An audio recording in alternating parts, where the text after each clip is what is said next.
Vision is temporary.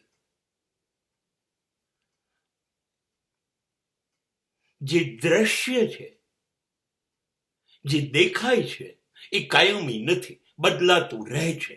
સતત નથી રહેવું એ એનો ગુણ છે.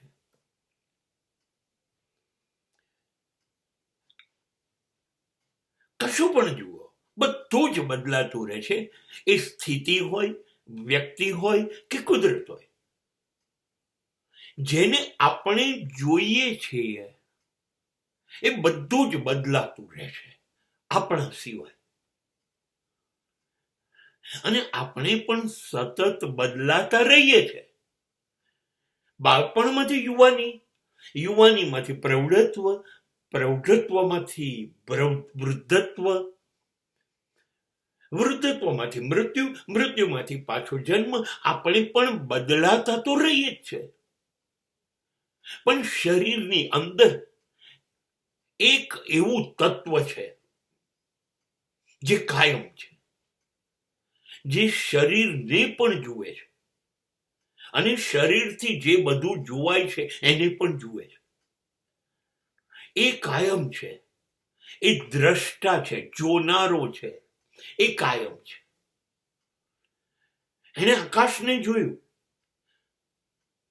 એ તો એનું એ જ છે. પણ આકાશ બદલાઈ ગયું, વાદળો વાળું હતું, વાદળ વગરનું થઈ ગયું. એને સૂર્યને જોયો,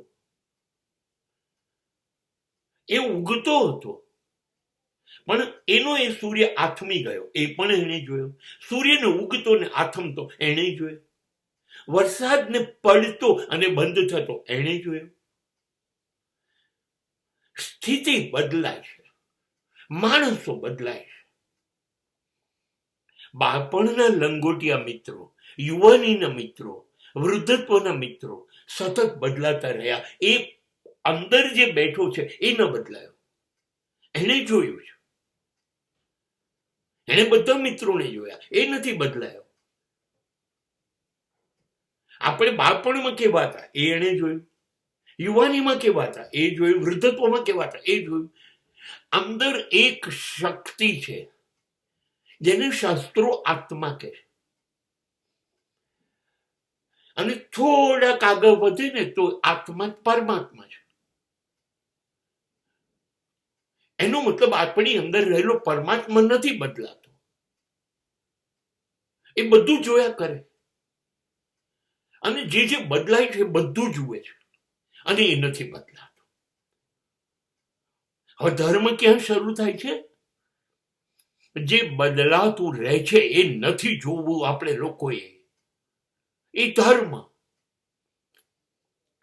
અને જે બદલાતો જ નથી, જે બદલાતું જગત જોયા જ કરે છે ચૂપચાપ બેસીને બદલાયા વગર, એને જોયા કરવો એ ધર્મ.